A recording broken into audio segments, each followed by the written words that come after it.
안녕하세요, 홍쌤입니다. 저번 시간 당좌자산 파트에 이어서 이번에는 재고자산 파트로 넘어오겠습니다. 재고자산부터는 목적이 있다고 했었습니다. 목적이 판매를 목적으로 한다.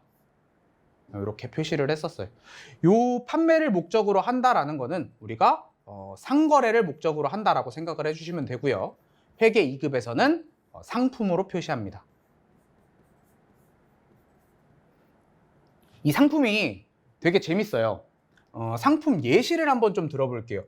이게 지금 분계를 먼저 하시는 분들이 있는데 이 상품 분계를 할 때 이렇게 분계를 하시는 분들이 있어요. 상품을 매입하다, 차변에 상품, 상품을 현금 주고 사왔다, 이렇게 가정을 해보는데 이거를 팔았다라고 할 때 대변에다 그냥 상품을 쓰시는 분들이 있어요. 맞지 않아요? 구입할 때 상품이니까 판매할 때도 상품이어야죠. 이렇게 말씀들을 하시는데 여기에 중요한 함정이 하나 있습니다. 상품이라는 건 목적이 있다라고 지금 계속 말씀을 드리고 있어요. 판매라는 목적을 가지고 있다. 그러면은 우리가 아이스크림 3개를 한번 사왔다라고 가정을 한번 해보겠습니다.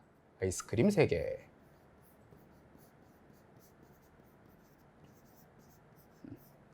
개당 500원. 이렇게 사왔다. 가정을 한번 해보겠습니다. 아이스크림이라는 상품을 사왔기 때문에 차변에 상품이 증가를 합니다.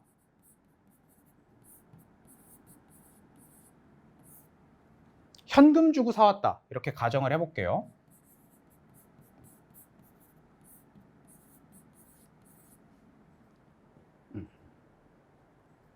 그런데 우리가 500원에 사온 걸 500원에 팔면 남는 게 없죠. 그게 무슨 장사예요. 기부천사지. 그렇죠? 그러면은 이득을 조금 더해서 판매를 해보겠습니다. 개당 가격을 300원씩 추가해 보겠습니다. 그러면 800원에 하나씩 판매가 되겠네요. 자, 아이스크림 1개를 팔았다라고 가정을 해보겠습니다. 그러면 현금으로 받는 거 800원이 되겠고요. 현금 800원. 그리고 상품 800원이 되겠습니다. 그러면은 3개 중에 하나를 팔았으니까 남은 개수는 2개가 되고요. 1,500원 중에 800원이 팔렸으니까 장부에 700원으로 기록이 되어 있을 것 같습니다. 뭔가 이상하죠, 벌써부터? 하나 더 팔아볼게요. 자, 아이스크림 1개를 또 팔았습니다. 이번에도 현금을 받았습니다. 현금 800원을 받았고요. 상품으로 또 800원이 팔렸다라고 기록을 합니다. 그럼 남은 개수는 1개. 개수는 하나가 남았어요. 그런데 금액으로는 마이너스 100원. 자, 이런 현상이 왜 일어났을까요? 간단하게 생각을 하시면 됩니다. 구입할 때는 기록을 500원으로 기록을 해놨는데 판매를 할 때는 800원으로 판매를 했죠. 들어올 때 쓴 금액하고 판매할 때 쓴 금액이 다르기 때문에 차변하고 대변에 합이 안 맞는 거예요.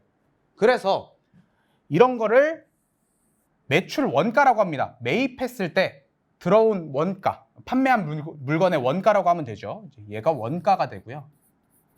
얘는 판매 대금이라고 하면 됩니다. 매출액.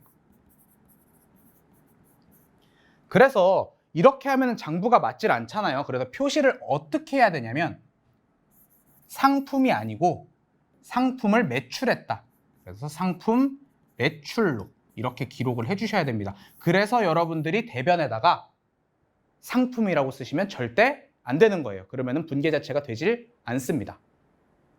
여기서 또 의문점이 하나 있는 게 있어요. 그러면요, 상품 말고 비품을 팔 때는 왜 비품 매출을 안 붙이나요? 라고 가정을 합니다.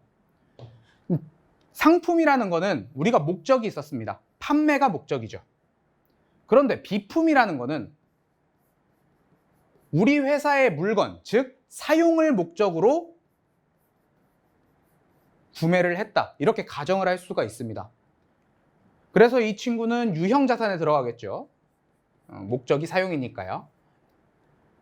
그러면은 우리가 저 비품을 판매 수익, 이익을 얻으려고 구매를 했을까요? 아니죠. 그냥 우리가 쓰려고 구매를 했다가 필요 없어졌네? 팔아야겠다. 이렇게 표시를 해가지고 판매를 한 거잖아요. 그렇기 때문에 이 친구 뒤에는 매출을 붙일 필요가 없습니다. 판매 목적이 아니기 때문에요. 그래서 상품만 뒤에 매출을 이렇게 붙여주시면 되겠다. 이렇게 알아주시면 됩니다. 그래서 지금부터 우리가 뭘 할 거냐면요. 이 개수, 우리 회사의 물건의 개수가 얼마가 남아있는지 확인을 해야 하고요. 그 다음에 그 물건의 개당 가격이 얼마인가, 이 두 개를 파악하는 작업을 하도록 하겠습니다. 그래서 먼저 수량 결정 방법 하고요. 단가 결정 방법, 이렇게 두 가지로 나눌 수가 있을 것 같습니다. 그냥 간단하게 개수가 몇 개인가, 그리고 가격이, 그 물건의 가격이 하나당 얼마인가, 요 두 개를 파악하는 방법입니다. 수량 결정 방법은요, 요 뒤에 지금 말이 많은데 이런 거 모르셔도 됩니다. 어떤 것 세 가지가 있는가, 이것만 알아주시면 되고 간단한 의미만 알아주시면 돼요. 계속 기록법이라고 되어 있습니다. 어떤 의미인지 해석을 한번 해보면은 계속해서 기록을 한다. 어디다가? 장부에다가 기록을 한다. 이렇게 생각을 해주시면 되겠습니다. 장부에 기록합니다.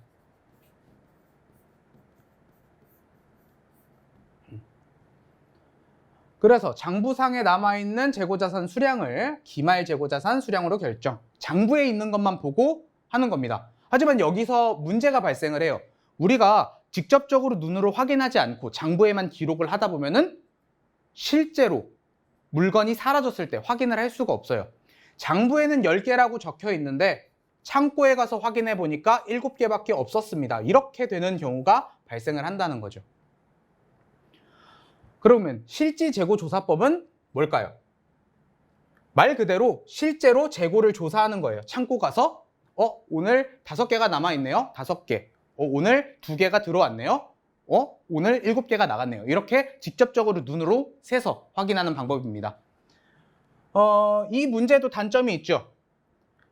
조그만한 가게는 아무 상관이 없어요. 조그만 가게는 그냥 눈으로 보고 들어왔네, 나갔네 이렇게 확인을 할 수가 있지만 대형마트, 큰 마트에서 그거를 맨날 세고 있으려면 그거는 말이 안 되겠죠. 그래서 이것도 실질적으로 불가능한 방법이다. 그러면은 어떻게 해야 돼요? 요 두 개를 적절하게 섞어주면 되겠죠. 기록도 합니다. 기록은 계속 하고, 그 다음에 월말 또는 주마다 정해서 물건이 몇 개가 남아있는지 파악을 하는 겁니다. 계속 기록법과 실지재고조사법을 합한 방법을 혼합법이라고 합니다. 그래서 기록하고 기말에 실제 재고 수량도 조사하는 방법, 이렇게 확인할 수가 있죠. 그러면은 장부에 얼마가 적혀 있고 실제로는 몇 개가 없으니까 차이가 어떻게 됐다, 이렇게 확인을 할 수가 있는 방법, 이거를 혼합법이라고 합니다. 근데 여러분들은 이런 것까지 솔직히 자세한 내용까지는 알 필요 없고요. 맨 처음에 말씀드린 대로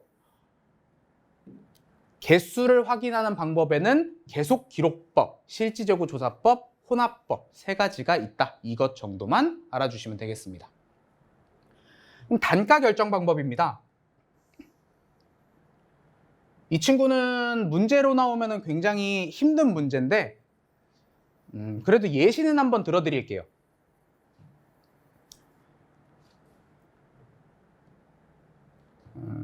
일단 방법부터 설명을 해드릴게요. 개별법은 하나하나 물건의 원가를 파악하는 방법입니다. 이게 무슨 소리냐면은 우리가 이제 인플레이션이라고 하죠. 물가가 지속적으로 상승을 합니다.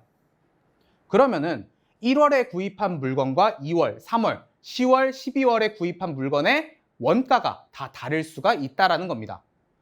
내가 물건을 100원에 사왔다가 다음 달에는 200원에 사오고 300원에 사오고 400원에 사오고 500원에 사올 수가 있는 겁니다. 이렇게 물건이 들어올 때마다 이번에는 물건 100원짜리, 200원짜리, 300원짜리, 400원짜리, 500원짜리 이렇게 하나하나 물건의 각각에 대해서 구입한 가격을 기록해서 판매했을 때 이제 가격을 매출원가로 기록하는 방법이다. 작은 회사 또는 뭐 큰 물건을 만드는 회사면은 가능할 수도 있어요. 하지만 가장 기본적으로 예시를 들면은 마트에 우유가 있어요. 여러분들이 우유를 구입할 때 맨 앞에 것만 뽑아가느냐? 이거는 솔직히 말이 안 되겠죠. 여러분들 안에 있는 거 유통기한 본 다음에 뒤에 거 뽑아가고 그 다음에 뭐 요것보다 저게 더 좋아 그러면 더 시원한 거 가져가고 그렇게들 하시잖아요. 그러니까 이거는 큰 마트 같은 데서는 솔직히 불가능한 방법이에요. 어떤 게 먼저 나갔을지 알 수가 없죠. 그래서 현실적으로 대응하는 방법, 그거를 선입 선출법이라고 합니다. 선입, 먼저 들어온 물건이 먼저 나갔다라고 가정을 하는 겁니다. 예를 들어서 물건이 3개가 나갔는데 100원, 300원, 400원의 물건이 나갔다라고 하더라도 우리는 현실적으로 이렇게 3개가 나갔다라고 가정을 하는 방법을 선입 선출법이라고 합니다. 그래서 가장 먼저 매입한 상품이 가장 먼저 나갔다라고 가정하는 방법입니다. 중요한 거는 이제 후입 선출법이죠. 후입. 뭔가 반대로 된 것 같지 않아요? 나중에 들어온 물건이 가장 먼저 나갔다라고 가정을 하는 방법이죠.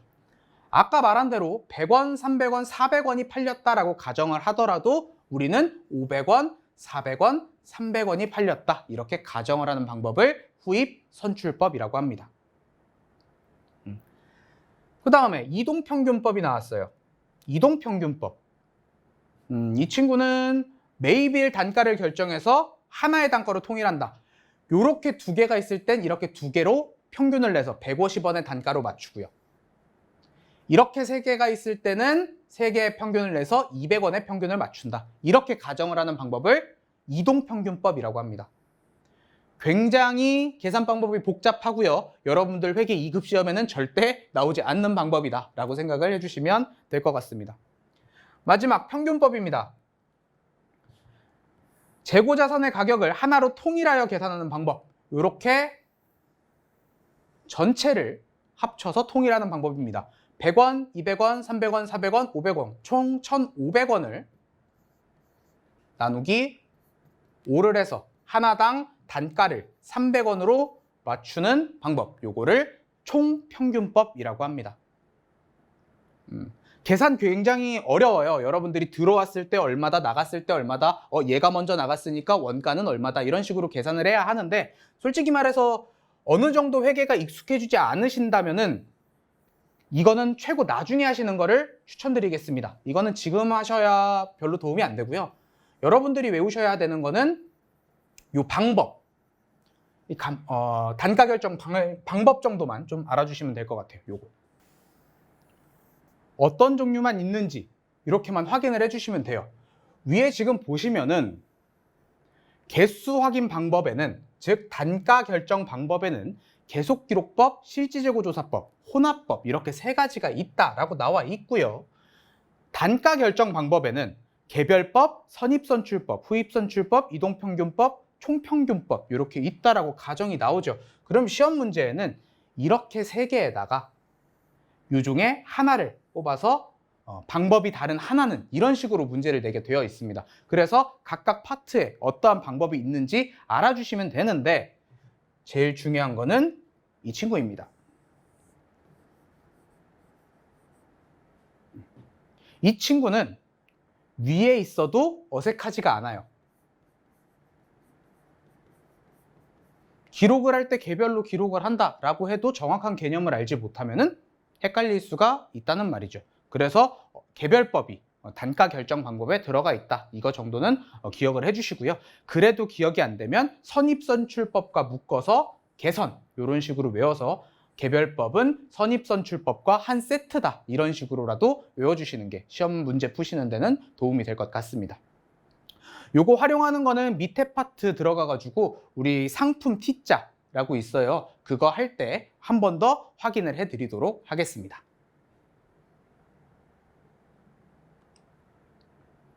그 다음에 용어 정리입니다. 이제 재고자산, 판매를 목적으로 한다라고 되어 있죠. 여기서 이제 여러 가지 문제가 발생을 합니다. 일단 간단한 용어부터 정리를 해보도록 하겠습니다. 2급에서는 그렇게 많이 나오는 건 아니니까 그냥 요건 편하게 들어주시면 될 것 같아요. 자, 미착품이라고 합니다. 우리가 물건을 판매할 때 특산품을 파는 장소에서만 장사를 하진 않아요. 부산에 있는 거 부산에서만 팔면은 장사가 될 필요가 없죠. 부산에 있는 거 서울로 가져와서 판매를 해야지 더 장사가 잘 될 거 아니에요. 그래서 우리가 서울에서 부산으로 물건을 판매했다, 이렇게 가정을 해보도록 하겠습니다. 그런데 이동 중인 상품이 이동을 하다가 파손이 됐어요.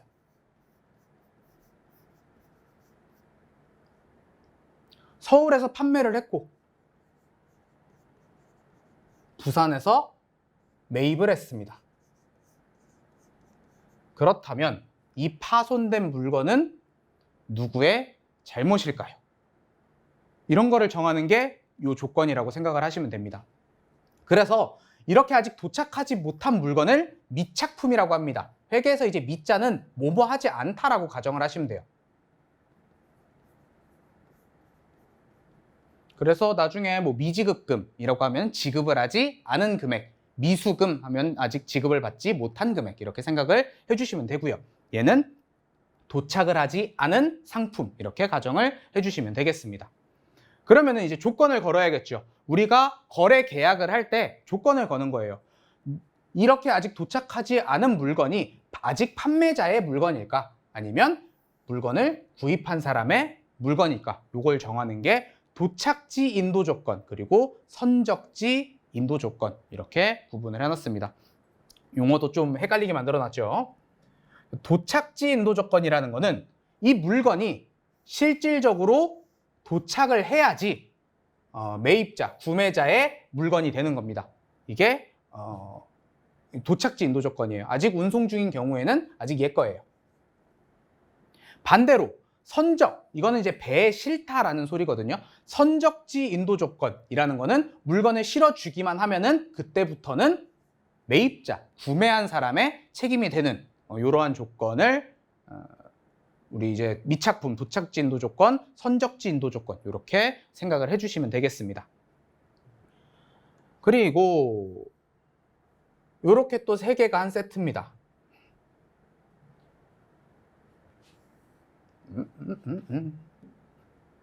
자, 이렇게 3개가 한 세트입니다. 우리가 물건을 판다라고 해볼게요. 우리가 집을 팔고 싶어요. 칩 아니고 집 아니고, 자, 집을 판매하고 싶어요. 잘 생각을 해볼게요. 우리가 집을 판매할 때 내가 집을 팔고 싶은데 어떻게 팔아야지? 길거리 돌아다니면서 혹시 집 사실 생각 없으신가요? 이러고 돌아다닐 수는 없잖아요. 우리가 집을 판매하려면 어떻게 해요? 부동산에 맡기죠. 왜? 부동산을 전문적으로 팔아주는 데니까. 뭐 비슷한 걸로 이제 서점이 있죠. 서점도 이제 출판사에서 책을 받아놓고 도서를 판매해주는 그런 역할을 하는 창구니까요. 그러면은 이렇게 가정을 해보는 거예요. 내가 집을 판매하고 싶어서 이 집을 중개사, 부동산이라고 할게요.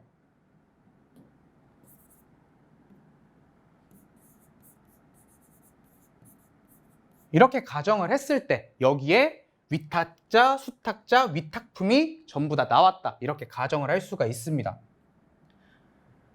나는 물건을 팔기 위해서 다른 사람한테 맡기는 사람이 된 거예요. 그래서 나는 다른 말로 위탁자가 됩니다. 그리고 수탁자는 물건을 팔아주기 위해서 다른 사람한테 받았죠, 지금. 그러면 부동산이 수탁자가 됩니다. 밑에도 나왔네요. 위탁품 또는 적송품이라고 나왔죠. 위탁 매출, 그러니까 맡겨서 팔아주는 거, 이런 걸 위탁 매출이라고 하고요. 이걸 하기 위해 발송한 재고자산이다 라고 합니다. 그래서 요거 요렇게 얘를 위탁품이라고 합니다. 여기서 이제 중요한 조건이 하나가 나와요. 우리가 지금 부동산한테 집을 팔아달라라고 부탁을 하고 맡겨놨습니다.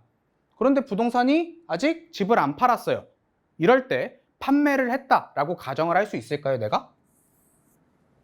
아직 맡겨만 놨는데? 아니죠. 어떻게 해야 판매를 한 거예요? 부동산에서 집을 팔아줘야 팔았다라고 가정을 하잖아요. 이게 당연한 거죠. 맡겨놨다고 그걸 팔렸다라고 생각을 할 수는 없으니까요. 그래서 여기에 나옵니다.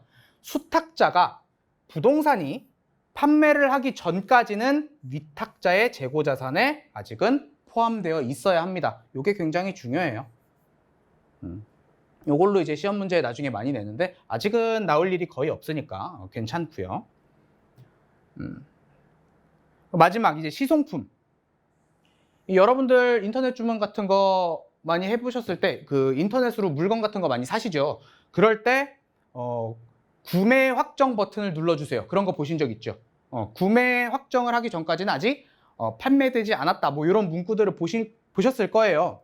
이런 게 시송품이라고 합니다. 여러분들이 시험적으로 활용을 해보시고 마음에 안 들어 라고 하면 반품을 할 수 있는 그러한 조건을 가지고 있는 상품이고요. 그런 거를 시용 판매라고 합니다. 그래서 시용 판매를 위해 고객에게 인도한 상품이라고 하고요. 여러분들이 매입 의사를 표시하지 않으면 아직은 판매된 것이 아니다 라고 하는 겁니다. 그래서 여러분들한테 계속 구매 확정 눌러주세요. 구매 확정 눌러주세요. 그러는 거예요. 뭐 이런 것들이 있다라고 알아주시면 되고요. 밑에 건 팁입니다. 팁인데 이거는 여기서라기보다는 분기할 때 조금 더 많이 나오죠. 뭐 할부 매출이라고 해가지고 여러분들 뭐 12개월 할부, 6개월 할부, 3개월 할부 이런 것들 많이 하시죠. 할부 매출은요 한꺼번에 팔린 걸로 처리를 해야 됩니다. 할부금을 이제 나눠서 받기는 하는데 그거 때가 아니고 이제 매출을 했을 때 전체적으로 수익으로 인식을 한다 이렇게 알아주시면 되겠습니다. 마지막으로 이제 가격 변화인데요. 이것도 그냥 봐주시기만 하면 돼요. 이제 뭐 감모 손실하고 이제 뭐 여러 가지가 있는데